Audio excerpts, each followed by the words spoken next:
ओम शांति। आज गणेश चतुर्थी का शुभ दिन। सारे भारत भर में हम सभी गणेश जी का आवाहन करते हैं।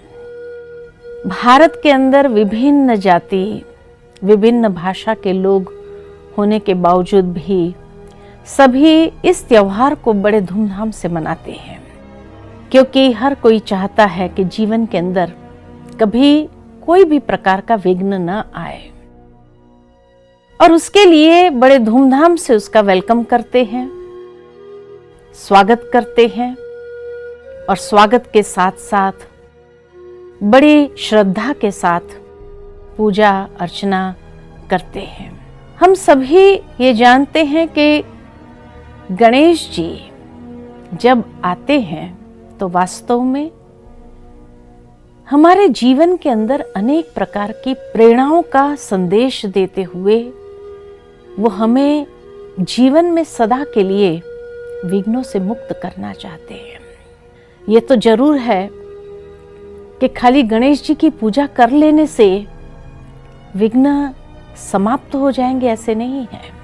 क्योंकि विघ्नों का आरंभ व्यक्ति के जीवन में कहीं न कहीं उसके अपनी ही कमजोरियां हैं, कि जब उन कमजोरियों का प्रयोग होता है तब विघ्न क्रिएट होते हैं।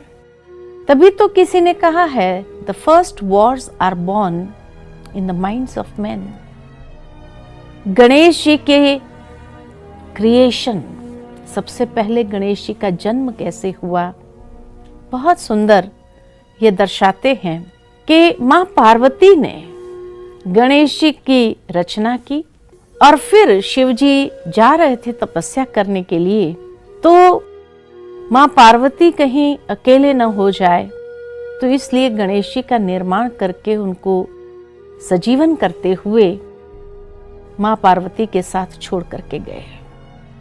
कहा जाता है कि मां पार्वती जब स्नान करने जाते थे तो बाहर उनको रक्षा के लिए बिठा के जाते थे। एक दिन तपस्या से जब वापस लौटे तो गणेश जी ने अपने पिता को पहचाना नहीं, और इसीलिए उन्होंने उनको रोका कि आपको अंदर नहीं जाना है। बहुत विनती करने के बाद भी जब शंकर जी को अंदर जाने नहीं दिया, तब कहा जाता कि शंकर जी को गुस्सा आ गया, और गुस्से के साथ उन्होंने उनके हाथ में जो आया उसी से उनका सर धड़ से अलग कर दिया, और फिर अंदर चले गए। मां पार्वती ने पूछा कि आप कैसे अंदर आ गए, क्या गणेश जी ने रोका नहीं आपको? तो कहा, वो बालक ने, उसने तो रोका, लेकिन मैंने उसका धड़ से सर ही अलग कर दिया और मैं अंदर आ गया। मां पार्वती जी रोने लगे और रोकर कहने लगे, मुझे तो वो ही बेटा वापस चाहिए। तब शंकर जी ने प्रतिज्ञा की कि अच्छा, कल सुबह जो भी पहले आएगा उसका सर काट करके उस पर लगा दूंगा और उसको जीवन दान दे दूंगा। सुबह सुबह कहा जाता है कि गजराज जी की प्रवेशता हुई, और जैसे ही हाथी की प्रवेशता हुई उसने अपने वचन अनुसार हाथी का सर उठा करके गणेश जी के शरीर के ऊपर उसको स्थापित कर दिया और उसको जीवन दान दे दिया। ये देख करके मां पार्वती जी ने कहा कि ऐसे बच्चे की पूजा अर्चना भी कौन करेगा। तब शंकर जी ने ये वरदान दिया कि मेरे से भी पहले उसकी पूजा होगी, और जो उसकी पूजा करेगा उसके जीवन से हर प्रकार के विघ्न नष्ट हो जाएंगे। ये शास्त्रों के अंदर कथा आती है, लेकिन वास्तव में अगर देखा जाए तो वर्तमान समय जीवन के अंदर उसका आध्यात्मिक महत्व क्या है। अब शंकर जी तपस्या के लिए जा रहे हैं और गणेश जी का क्रिएशन करके उनके अंदर प्राणदान दे करके गए। जब वापस तपस्या से लौटे तो क्या तपस्या का सही स्वरूप इतना गुस्सा, और वो भी एक बच्चे के ऊपर। सबसे पहली बात उसको पहचाने नहीं, और दूसरी बात तपस्या करके आए और इतना गुस्सा आ गया कि उसने सर ही काट दिया। अच्छा, सर काट तो दिया, लेकिन दूसरे दिन जो सुबह आएगा उसका सर बिठा देंगे, माना दूसरे दिन फिर किसी और की हत्या। क्या हमारे शास्त्रों के अंदर ये बातें जब आती है तो वास्तव में ये स्थूलता में ली गई है, लेकिन उसके पीछे सूक्ष्म भावार्थ है। और सूक्ष्म भावार्थ यही है कि परमात्मा शिव जब इस संसार में आते हैं तो उस समय हम आत्माएं अनेक प्रकार से मिट्टी के अभिमान में आ गए थे। इसीलिए दिखाते कि जब गणेश जी की रचना हुई तो पार्वती जी के शरीर के मैल से उसने उस पुतले को तैयार किया था। भावार्थ ये कि मैल यानी विकारों का मैल हमारे जीवन के अंदर आ गया था, और उस विकारों के मैल के कारण मनुष्य अपने स्वभाव में इतने जिद्दी प्रकार के नेचर में आ गए, अभिमानवश जीवन को चला रहे थे। शिव जी जब इस संसार में अवतरित होते हैं तो सर उतार देते हैं। भावार्थ, वो अहंकार वाला सर उतार देते हैं। और हाथी का सर लगा देना किसी की हत्या करने वाली बात नहीं है, लेकिन हाथी का सर लगाने का मतलब ही है कि सभी प्राणियों में बुद्धिशाली प्राणी अगर माना जाता है तो हाथी को माना जाता है। तो हाथी का सर रखना भावार्थ है कि ज्ञान युक्त बुद्धि का वरदान देना, अर्थात ज्ञानोदय, ज्ञान का उदय आत्मा में। ये सर ईश्वर हमारे ऊपर रखते हैं, ये वरदान देते हैं। साथ ही कहा जाता है कि गणेश जी की आंखें बहुत छोटी होती हैं और दूर तक की देखने की दृष्टि उसको प्राप्त है।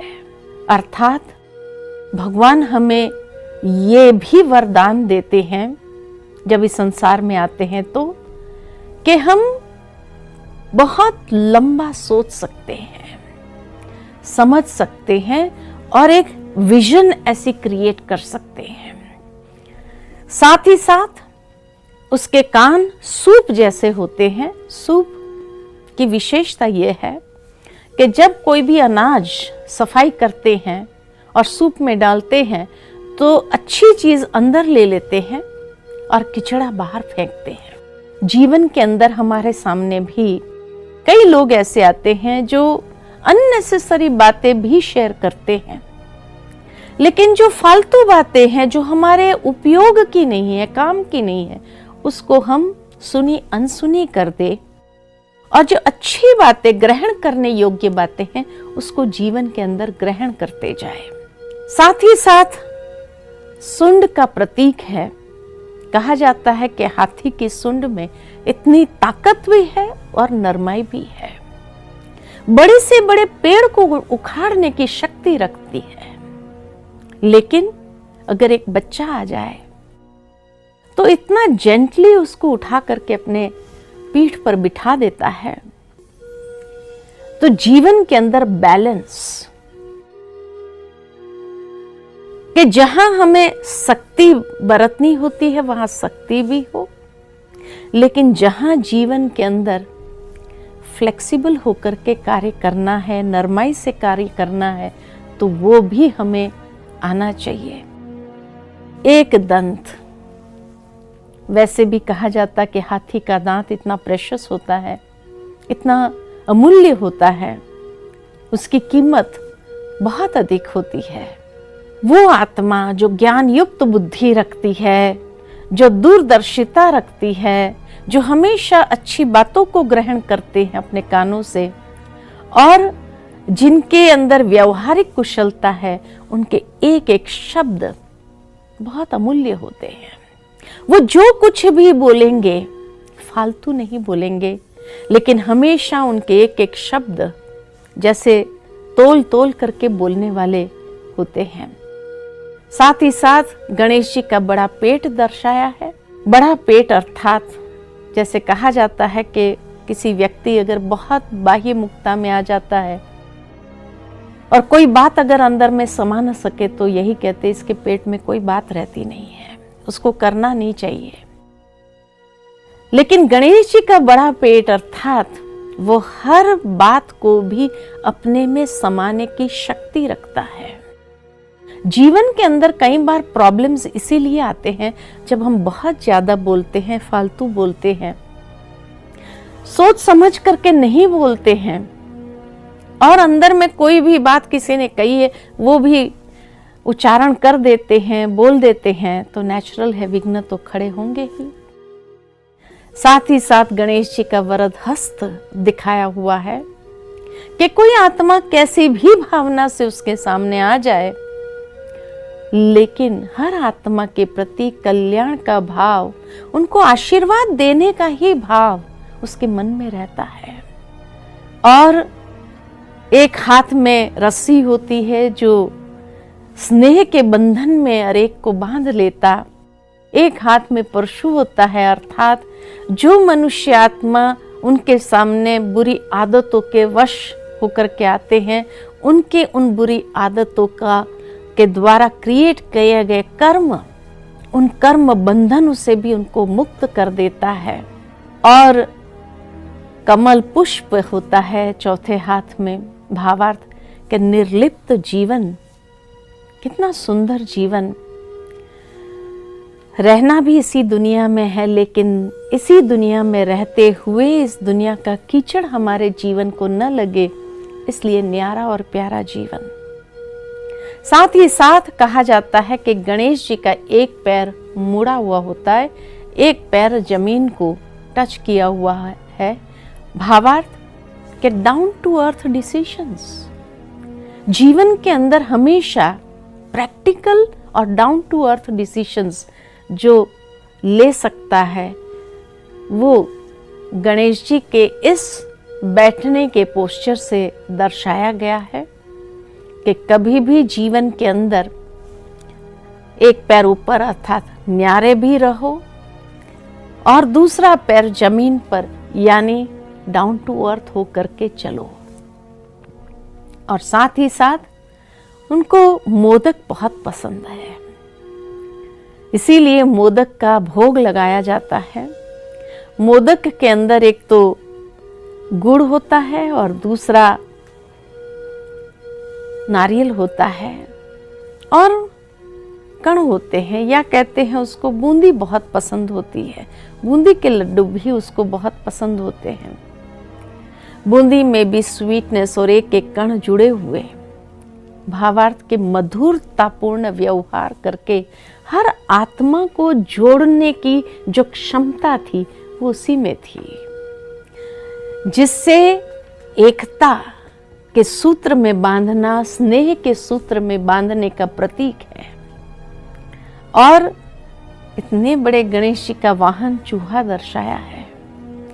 चूहे की एक विशेषता है कि जब चूहा काटता है तो फूंक मार के काटता है, जिससे व्यक्ति को कभी तो पता ही नहीं चलता है, खून भी बह रहा होता है, लेकिन फूंक मार मार के काटने की जो एक बात है वो चूहे में होती है। लेकिन गणेश जी ने ऐसी जो जीवन के अंदर बातें आती है जो हमें नुकसान भी पहुंचाती है लेकिन पता भी नहीं चलता है, उनके ऊपर भी विजयी, उनके ऊपर भी अधिकार प्राप्त कर लिया। तो ये गणेश जी के जीवन दर्शन हमें प्रेरणा देता है कि ये अष्ट शक्ति अगर जीवन के अंदर हम ग्रहण कर दे तो वो जीवन कितना सुंदर हो जाएगा। कौन सी अष्ट शक्ति? विशाल सोच, सकारात्मक सोच, दूरदर्शिता, अच्छी बातों को जीवन के अंदर ग्रहण करने का, व्यवहारिक कुशलता, अमूल्य बोल हमारे मुख से निकले, अनेकों की बातों को जीवन में समाते जाए, ये नहीं कि जहां भी आए बोलते जाए हम, और फिर भी हर आत्मा के प्रति शुभ भावना, शुभ कामना, स्नेह के बंधन में बांधना और अनेकों के कर्म बंधन को तोड़ते हुए समाप्त करने की शक्ति रखना और कमल पुष्प के तरह न्यारा रहना। और जो भी लाइफ में डिसीजंस लेना है, डाउन टू अर्थ डिसीजंस ले। ये अष्ट शक्तियां जब हम अपने जीवन के अंदर ग्रहण करते हैं तो हमारा जीवन कैसा हो जाता है। इसीलिए गणेश जी की 2 पत्नियां दिखाते हैं, रिद्धि और सिद्धि। सिद्धि यानी सफलता, रिद्धि माना यथार्थ विधि। जो अपने जीवन के अंदर यथार्थ विधि से ही सिद्धि को, सफलता को प्राप्त करता है। और यथार्थ विधि ये अष्ट शक्तियों को जीवन में धारण करने से ही उस सिद्धि स्वरूप बनना। तो यथार्थ विधि से जब सिद्धि को प्राप्त करते हैं तो उसमें व्यक्ति अपने जीवन के अंदर सुकून को भी अनुभव करता है और कोई भी प्रकार के विघ्नों को आने की मार्जिन नहीं रहती है। गलत तरीके हमेशा विघ्नों को आवाहन करता है। इसीलिए गणेश जी विघ्नहर्ता, जिन्होंने सारे विघ्नों को समाप्त किया। साथ ही साथ उसको गणनायक कहते हैं। वो लीडर बनते हैं जो अनेकों को प्रेरणा देने वाले हो जाते हैं। उसको अष्ट विनायक इसीलिए कहा कि जो अष्ट शक्तियों को अपने जीवन के अंदर ग्रहण करते हुए विनय के साथ चलने वाला एक नायक, अनेकों के प्रेरणा स्रोत। साथ ही साथ उसको सिद्धि विनायक भी कहते हैं, जिन्होंने सिद्धि भी प्राप्त की लेकिन उसका अभिमान नहीं आया, विनम्रता के साथ लीडर बने। इस तरह उनके हर नाम के अंदर भी उनके कर्तव्य और जीवन के सद्गुण समाये हुए हैं। तो क्यों नहीं आज खाली गणेश जी की पूजा अर्चना या आवाहन खाली न करें, लेकिन गणेश जी के जीवन से इन प्रेरणाओं को अपने जीवन में लेकर अपने जीवन को हमेशा के लिए निर्विघ्न बना दें। तो शिव जी के बच्चे तो हम सभी है ही है, और शिव जी के बच्चे होने के नाते हम सब के अंदर परमात्मा शिव से इन शक्तियों को प्राप्त करते हुए अपने जीवन को उस ऊंचाई तक ले जाना है। ओम शांति।